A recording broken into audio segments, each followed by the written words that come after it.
Hi, എല്ലാവർക്കും സുഖമാണെന്ന് കരുതുന്നു.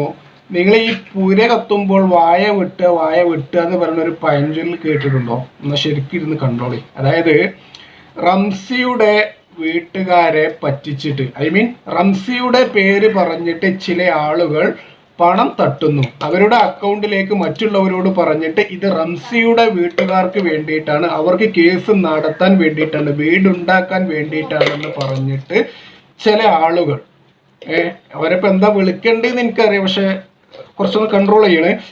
അവരുടെ സ്വന്തം അക്കൗണ്ടിലേക്ക് പണം അങ്ങോട്ട് തട്ടുകയാണ്. എന്തൊരു വൃത്തികെട്ട മനുഷ്യന്മാരാണ് അല്ലേ? ഇങ്ങനെയും മനുഷ്യന്മാർ നമ്മുടെ ലോകത്തുണ്ടോ എന്നുള്ളത് പോലും നമ്മൾ സംശയിക്കേണ്ടിയിരിക്കുന്നു. സംശയമല്ല, ഇത് സത്യം തന്നെയാണ്. നിങ്ങൾക്ക് കൊല്ലത്തുള്ള കാര്യങ്ങളോ അല്ലെങ്കിൽ ആരെങ്കിലും അറിയുന്നവരുണ്ടെങ്കിൽ, അല്ലെങ്കിൽ ഇപ്പോൾ സോഷ്യൽ മീഡിയയിൽ തന്നെ അത് സ്പ്രെഡ് ആയിരുന്നു. അപ്പം ഞാൻ ഈ ഒരു വീഡിയോയുമായിട്ട് വന്നിട്ടുള്ളത് വളരെ വളരെ വളരെ ഇമ്പോർട്ടൻ്റ് ആയിട്ടുള്ള ഒരു കാര്യം നിങ്ങളുമായിട്ട് പങ്കുവെക്കാനാണ്. ഒരുപാട് പേര് നമുക്ക് കമന്റ് ബോക്സിലൊക്കെ അറിയിച്ചിട്ടുണ്ട്, നമുക്ക് റംസിയുടെ കുടുംബത്തിന് എന്തെങ്കിലും സഹായം ചെയ്താലോ അല്ലെങ്കിൽ നമുക്ക് എല്ലാവർക്കും കൂടി എന്തെങ്കിലും ഒക്കെ ചെയ്താലോ എന്ന് ചോദിച്ചിട്ട് ഒരുപാട് പേര് വന്നിട്ടുണ്ടായിരുന്നു. അവർക്കൊരു സന്തോഷം നൽകുന്ന വാർത്ത തന്നെയാണിത്. അല്ലെങ്കിൽ അവരുടെ ആ ഒരു നല്ല മനസ്സുണ്ടല്ലോ, പടച്ച തമ്പുരാൻ ദൈവം തീർച്ചയായിട്ടും അവരുടെ ആ ഒരു നല്ല മനസ്സ് കാണുക തന്നെ ചെയ്യും. അപ്പോൾ അവർക്ക് വേണ്ടിയിട്ട് ഒരു ജസ്റ്റിസ് ഫോർ റംസി എന്ന് പറയുന്ന കൂട്ടായ്മ ഉണ്ടല്ലോ, അവര് ഒരു അക്കൗണ്ട് നമ്പർ എടുത്തിട്ടുണ്ട്.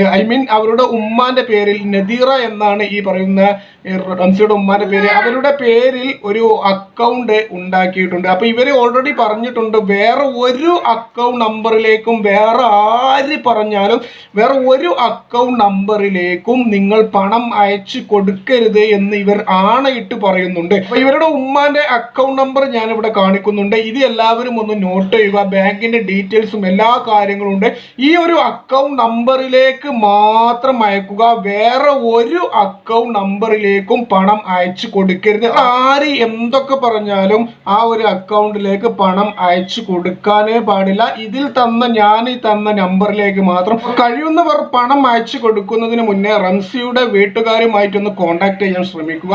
അറ്റ്ലീസ്റ്റ് ജസ്റ്റിസ് ഫോർ റംസി എന്ന് പറയുന്ന കൂട്ടായ്മയുമായിട്ട് ബന്ധപ്പെട്ട് ഞാൻ ഇന്നലെ വീഡിയോയിൽ ഇട്ടിരുന്ന നമ്മൾ ഫൈസൽ ബ്രോന്റെ ഫോൺ നമ്പർ, അതും ഞാൻ ഇവിടെ കൊടുക്കുന്നുണ്ട്. അറ്റ്ലീസ്റ്റ് ഫൈസൽ ബ്രോയെങ്കിലും ഒന്ന് കോണ്ടാക്ട് ചെയ്തിട്ട് മാത്രം പണം അയച്ചു കൊടുക്കുക. പിന്നെ ഈ ഒരു കുടുംബത്തിന്റെ അവസ്ഥ എല്ലാവർക്കും അറിയാമല്ലോ. വളരെ പാവപ്പെട്ട കുടുംബമാണ്, വാടക വീട്ടിലാണ്. ഇവരുടെ ഉപ്പ മീൻ കച്ചവടമാണ്, സൈക്കിളിൽ മീൻ കൊണ്ടുപോയി വിൽക്കലാണ് ഈ ഒരു ഉപ്പാന്റെ ജോലി. റഹീം എന്നാണ് പേര്. ഇപ്പൊ ഈ ഒരു സമയത്ത് കേസും കൂട്ടമായി ആവുമ്പോൾ ഇനി ജോലിക്കൊന്നും കറക്റ്റ് പോവാൻ പറ്റില്ലല്ലോ. ഇവരുടെ ഉമ്മ വീട്ടുജോലി എടുത്തിട്ടാണ് ഈ രണ്ട് മക്കളെയും വളർത്തിയത്, റംസിയെയും അൻസിയെയും. അപ്പൊ ഇതില് സഹോദരന്റെ കല്യാണമൊക്കെ കഴിഞ്ഞിട്ടുണ്ട്. ഗൾഫിലും ഇതേപോലെ വീട്ടുജോലിയാണ്, പിന്നെ നാട്ടിലും വീട്ടുജോലിയൊക്കെ എടുത്തിട്ടാണ് ഇവരെ വളർത്തിയത്. അപ്പൊ ഒരുപാട് കഷ്ടപ്പെടുന്ന, ഒരുപാട് ബുദ്ധിമുട്ട് അനുഭവിക്കുന്ന ഒരു വീടാണ്. അപ്പൊ തീർച്ചയായിട്ടും അവരെ സഹായിക്കുക. പിന്നെ അവർ ഒരിക്കലും ഒരു സഹായം വേണമെന്ന് പറഞ്ഞിട്ട് ആരുടെ മുന്നിലും കൈ നീട്ടിയിട്ടില്ല. അവർ പറഞ്ഞത് ഞങ്ങൾക്ക് പണമൊന്നും വേണ്ട, നീതി മാത്രം കിട്ടിയാൽ മതി, ഞങ്ങളുടെ റംസിക്ക് നീതി മാത്രം കിട്ടിയാൽ മതി എന്ന് മാത്രമാണ് അവർ പറയുന്നത്. പിന്നെ ഇവർക്ക് എന്ന് പറയുന്നത് ഒരു ആങ്ങളയില്ല എന്ന് എല്ലാവർക്കും അറിയാം. ആൺമക്കളായിട്ട് ആരുമില്ല.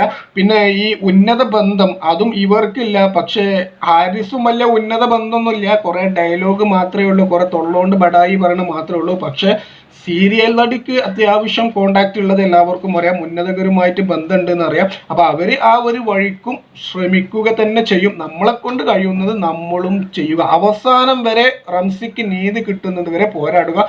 മറ്റുള്ളവരെ പോലെയല്ല, മറ്റുള്ള കേസുകളൊക്കെ കുറച്ച് കഴിയുമ്പോൾ വേറെ വിഷയം വന്ന അതിലേക്ക് പോവുക, അങ്ങനെയൊക്കെ ആയിരുന്നു. പക്ഷെ ഇവിടെ അത് സംഭവിക്കാതിരിക്കട്ടെ. ജസ്റ്റിസ് ഫോർ റംസി കൂട്ടായ്മ അവസാനം വരെ റംസിക്ക് നീതി കിട്ടുന്നത് വരെ പോരാടട്ടെ എന്ന് ആത്മാർത്ഥമായിട്ട് പ്രാർത്ഥിച്ചുകൊണ്ട് ഈ ഒരു വീഡിയോ ഞാനിവിടെ അവസാനിപ്പിക്കുന്നു.